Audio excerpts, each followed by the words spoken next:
Hey everyone, it's Claire here today, and today I want to talk to you guys all about depression. So if you are currently in a state of depression or if you have suffered from this in your life, then you know the constant feelings of hopelessness, sadness, the ruminating thoughts of being powerless and feeling like you just can't manage your life and you don't even want to try anymore, and so you basically give up on your life. And I have been there myself. I know what it's like. I've been through that dark fog, and in my experiences I have managed to figure out a way that worked for me in order to overcome depression naturally, which is why I want to share this video with you. So in this video I will be talking to you in depth about depression, the factors associated, some of the causes, and the ways that you can heal naturally. A lot of times when you look up depression, you see that it is a state of sadness, constant state of hopelessness, not an emotion, but a state of being. In my experience, it feels like you are surrounded in glass walls and a hopeless dark fog around you. So when you are thinking of a state of being is the way that you're thinking, the way that you're acting, and the way that you are feeling. So it's a combination of your thoughts, your emotions, and your action. This is going to really help you when you are dealing with and healing from depression. According to goodtherapy.com, for example, it says most forms of depression are not caused by biological factors, but rather by social factors, learned thinking styles, and ineffective behavioral choices. So what that means is, if people are telling you that you have to take pills for depression because it is something wrong with your body chemistry, sure, that could be a factor, or that could be something you don't want to rule out completely, but in a lot of cases, it is not a biological thing that is wrong with you. It is a faulty way of thinking. It's a faulty way of interacting with the world. You can trace that back to your childhood. I'm probably going to do another video on the root causes of depression, but I'm just going to leave it at that for now. So if you've gotten yourself into this state of being, or perhaps you have been conditioned into this state of being, it is a state of being that your thoughts are of sadness, your thoughts are of hopelessness, your thoughts are disempowered, and that is combined with the emotions of feeling disempowered, of feeling apathy, feeling sorrow, sadness, combined with the third aspect, which is the action or lack of action. In a lot of cases, as a depression usually causes a lack of action where you just want to give up, you don't want to do anything, and you just want to sit, and you basically lose the will and the desire and the hope to do most anything. A really horrible state of being to be in. So keep in mind that state of being that depression is, which is a combination of the thoughts, feelings, and actions, or lack of action. So I'm going to tell you now a little story about my first depressive episode. And while I am telling you this story, I'm going to be sharing with you different factors and different triggers that were contributing to create the depression. And then I will share with you how to heal and what you need to do. So the first time that I experienced a full-blown depression that was just completely over the top, I didn't know how to function, I didn't know what to do, I felt completely hopeless, I felt boxed in, the fog, the glass walls, all of that, was right after high school. So right after high school, I had applied to my local university, and then my parents decided that we were all going to move to Oregon. And when we decided to move to Oregon, it was kind of a last minute move. And I had not prepared, or I had not really planned on moving to Oregon. I had not applied to a university there. So I moved to Oregon with my family, and we were in an extended stay hotel for several months where I had literally nothing to do.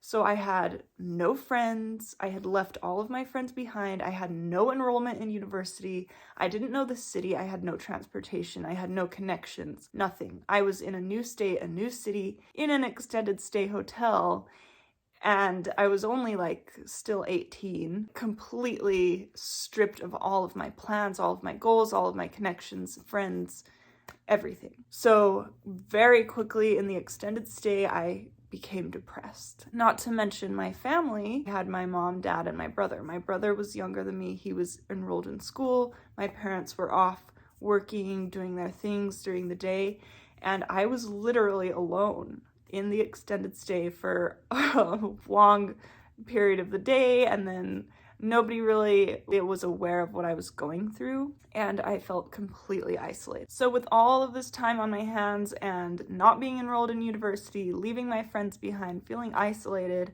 that depression really did weigh on me, and I started to feel worthless. I felt worthless because everyone else was going to university. In my head, I was thinking, well, everyone else is going to university, everyone else is enrolled, everyone else is studying, they have goals, they have things that they're doing, and here I am stuck in an extended stay hotel. I don't have anything that I'm doing, and I was completely thrown off guard by this move, and it was just, I felt like a failure. I didn't know how to cope with all of this.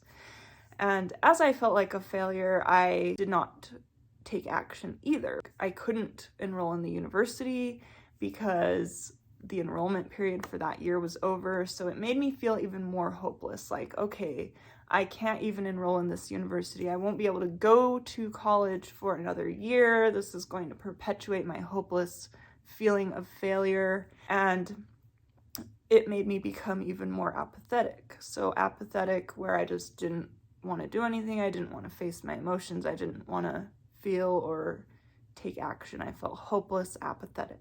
Then there was the factor of being in that new state, in the new city, where I would walk outside if I wanted to. I didn't have a car or transportation, so if I took a walk around, I still did not feel connected to anyone. And being new to the state, everything was unfamiliar. I was also quite shy and introverted. I didn't make connections, and we actually lived pretty close to the university that I wanted to apply to. And when I would walk around or nearby, all that I could think of and all that I could see was all these people, all these students enrolled in the university, and here I was, a failure, and I could not connect to them because I wasn't in the university.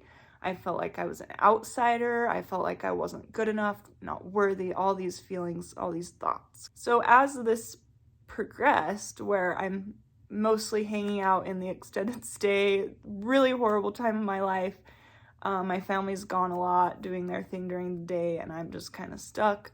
My thoughts started ruminating even more, and it was coupled with anxiety. So the anxiety started up where I started having all these worries and these thoughts of something's wrong with me. I started spiraling into all these weird thoughts and worst case scenarios about myself and about my identity, where I started to think that I was just a horrible, flawed, gross person. And it had all stemmed from feeling like a failure, and now it had gone even further into just feeling like I was an outcast and completely unworthy and all these things. So anxiety and depression coupled up. Now, after a while, like several months of this, I finally was able to get some clarity somehow, and I enrolled into the local community college. And when I did that, I finally had something to look forward to. So I started taking classes at the community college, going to classes, interacting with people, interacting with other students, and my life started to kind of pick up a little, and I felt like I had some goals, I had some purpose, and I would be able to apply for the traditional university for the following year. And that's when things started to pick up. My depression went away, my anxiety went away, and I felt more hopeful about my life and my future. So I'm going to first share with you the causes of my first depression that you might be able to relate to. I do believe that there's a deeper root cause, but I'm just going to say the immediate causes and triggers of my depression, which you can relate to. So number one, feeling lost and overwhelmed because I was in a new environment and I didn't know anyone, and so I was overwhelmed, I was feeling hopeless. Number two, having no purpose or goals because perhaps you have thought that you would be in a certain situation and life happened differently, and you didn't have the coping skills or the mental strength, which is not your fault, by the way, but you just didn't have a way to pivot and think of something else. So instead, you just feel like you can't go on, you feel hopeless because your goals have been stripped of you or because something has shifted in your life that you didn't expect. You didn't have a plan B. Number 3, lack of connection, support, friendship, or even family support. So this was a huge one for me, being transplanted away from my friends, from my old state, and then being stuck and isolated without any social interaction, my family being gone all day, me feeling like I couldn't talk to them because there was just some vibe that I just didn't feel comfortable talking to them about anything. So isolation. Number 4, the next cause or trigger of depression, feeling like a failure. So if you are feeling internally like you're a failure, that you're not worthy, that there's something wrong with you, you are faulty in some way. Number 5, the next trigger or next cause of depression, having too much time on your hands with nothing to do. So you don't have plans, you don't have goals, you are just kind of sitting in a space, letting your thoughts ruminate and letting your negative state of being, thoughts, feelings, and actions get the best of you, or should I say the worst of you. In addition to this, if you are in a situation where you have too much time on your hands, that can be where the anxiety couples up with the depression, which is what happened with me. And 6, the final cause here is a feeling that there is no way out and that you are doomed with no end in sight. For me, for example, feeling like, oh, I can't even apply to college because the deadline is passed, I'm gonna have to wait a whole year, and then all these worst case scenarios coming up to where I was thinking like, I'm gonna be so behind, everyone else is already doing it, I feel hopeless, I feel like giving up, okay? So those are some of the main causes that contributed to my depression and that possibly might have contributed to your depression if you are in a similar situation, even if you have completely different circumstances. So now that we've talked about that, what are the solutions, natural solutions to healing your depression? Now, I'm not going to say that these are 100% going to cure your depression. I don't know your situation. There may be other causes, there may be other things that you would need to work on. This is from my experience that I think can help you so much. 1, get out and do something productive. Even if you are apathetic, even if you do not want to, even if you are feeling hopeless and you want to give up and you want to just sit in your room ruminating and feeling boxed in by the glass walls, by the fog in your own mind, get out and try to just do something productive. Even if you're in a new environment, even if things have not gone your way or gone according to plan, you can find ways to get out and you can find ways to make you feel good about yourself and being productive. 2, find a plan B if your original plan falls through. So if you had a plan, you wanted to, for example, me, you had a plan to go to college at this time when everyone else was, and that plan fell through for some reason, find a plan B. It doesn't have to go exactly as planned for you to be able to create a good, amazing future for yourself. So remember that things do not always have to go the exact way you expected. Find a new way to use your time and create goals and action plans for yourself. I'm reading from my notes. No matter where you might be. So if your original plan is on hold or completely unavailable, make new goals. Decide to use your time to improve yourself. Research something you enjoy. Take up a new hobby. Fulfill something that you've been putting off. Anything to make you feel like you have purpose and that you are growing and achieving something for yourself, even if it is different from the goal that you had planned to achieve. So keep yourself goal-oriented, keep yourself open-minded and able to pivot and have a plan B. Number 3, find connections and support in any way you can. So when you are hopeless, when you are feeling unworthy, when you are feeling like you have no purpose, it is so easy to isolate yourself And it is so easy to give up on connections, to not even feel like you're worthy of connections, and to feel like possibly everyone is judging you or looking down on you or thinking that you are a failure as well. However, that is not going to help you get out of your depression.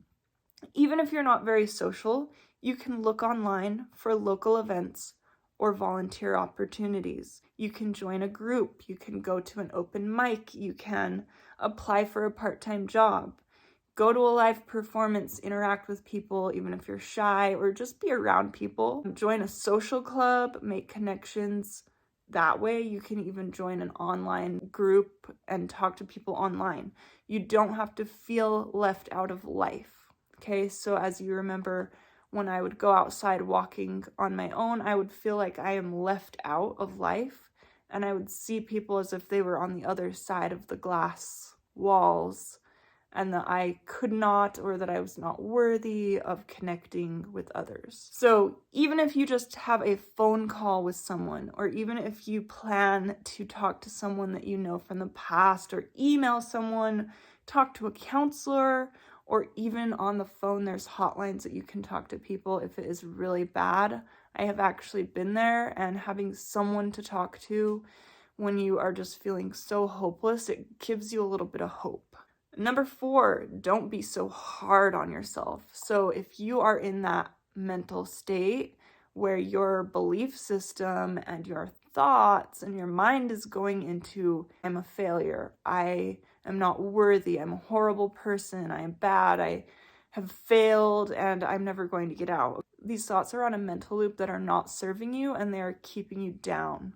So you want to not be so hard on yourself. You want to alter as much as you can your state of mind and start saying, yes, there is hope. Yes, I can get out of this. I am not a failure. Just because it didn't go my way right now, or just because this option is not available at this point, does not mean that my life is over. I can still make something happen for myself. I can still have a happy and successful life in a different way. Okay, this is not the only option for me to be happy. And then with those thoughts, when they are about your self-esteem, they can really powerfully push you down. So make sure that you are combating those negative thoughts. No matter how bad you feel about yourself, it's not true. You are inherently worthy, and your soul, you have a beautiful soul. So even if you've made mistakes, even if you have done things that you're not proud of, or perhaps you've missed out on things, you're not a failure. Your soul knows that you're not a failure, and you have so much power and so much goodness within you that you just have to let those thoughts go. You know, even if there was that worst case scenario where you were something or you did do something, you can still forgive yourself. You can still decide to love yourself unconditionally, no matter what, and decide that you are going to move forward and you are going to make the best of your life no matter what. So love, embrace, and accept yourself unconditionally. Forgive yourself, and don't be so hard on yourself. So yes, changing your mindset as much as possible, looking forward with hope and faith in the future. Number 5, choose this time to do self-care and self-love. It's kind of similar to what we were just talking about. Changing your mindset, changing the beliefs about yourself. This could also entail you crying. So I've done a lot of deep healing work that involves crying, and it involves processing painful emotions that have been keeping me down. And when you process and you cry it out, you're actually allowing it to release from your body. So you might feel in the moment that crying is actually helpful, and it's a good thing for you to do sometimes. You don't want to stay there, but here and there, let it out. Let it out, and you are going to rise. As you let the emotions out, you're going to rise up back into your power. So self-care, this is where you can start taking care of yourself, your mind, your body, your spirit. You can meditate. You can do something that makes your body feel good. Respect yourself in your thoughts too, and in your actions. My next tip for healing from depression, moving on from depression, is using your time to do things that make you feel proud of yourself. If you have all of that time where you're in your head or you are apathetic, you're not doing anything, you just feel hopeless, you have a lot of extra time that you could be using. So when you use your time to do something that makes you feel proud of yourself and you are moving toward a goal, even if that goal isn't the original goal that you had, that is creating life force and that's creating hope for your life, for your future, and you are feeling more empowered and you're feeling like there's a reason to live, okay? So you have to have a reason to live, otherwise there will be that apathy of you're like, I just don't even care. I don't want to do anything. There's no reason for me to do anything, and that's the hopeless feeling. So create a reason to live, a reason to move forward, even if that reason is that you want to experience what healing feels like. So you might even take the action of, my goal here is going to be doing the inner work and working on myself, working on my mental state, doing the inner work, doing the difficult feeling work, and researching how to heal, and all these things that are going to empower me in the future. So that could be something as a goal. You're like, my goal is to develop myself and get out of this depression. You can create a goal to eat healthier. You can create a goal to lose a specific amount of weight, or build your body and your muscles, and have a fitness goal. There's so many different things. You can have a goal to create a new hobby, or maybe to do something that you've been wanting to do for a long time. So there's a lot of different options. Something to make you feel that life is worth living and that there's something to look forward to. And the more that you do this, the more that momentum is going to go, and you're going to feel more and more empowered, feel like, yes, life is worth living. Even if you feel apathetic now, and even if you feel like you don't want to and that there's no point in creating goals, it's the action and taking those steps and having that mindset that's going to get your emotions up and moving, and you're going to find that hope again, and you're going to find that motivation again by just doing it, okay? And lastly, remember that there is always a way out. Okay, so this one was huge for me because the first time that I had depression, I did not know that there was a way out, and that fog and those glass walls were just like around me, and I was scared, and I just felt like I have no idea if or when this is going to end. But when you know that by taking action and doing these steps, that you do have hope for a future, that you can empower yourself and get out of this depression, your life can improve, you will have that hope and that faith to keep going, okay? So remember, there is always hope. You are going to make it through. And the more that you can work towards those goals and feeling better about yourself and feeling better about your life and your future, then the more that you are going to be able to heal. So becoming more open-minded, accepting that your path may look different than what you planned, and having hope that even though it may look different, you are still going to have a great life. Even if it's different than what you imagined, even if it is different than what everyone else is doing, that does not mean you're a failure, and that does not mean that you have to completely give up. There are other ways, there are alternative options for you to still fulfill your life, to still have hope of a great future, and to get yourself out of depression. So I hope this video helps you. I'm going to be making more videos about depression and about healing. So this has been a long journey for me, and now that I have gone through so much, I wanted to help you, to empower you as well. Lastly, I want to say, if you really need that extra help, if you're really feeling hopeless or completely apathetic, there are hotlines, there are people to talk to.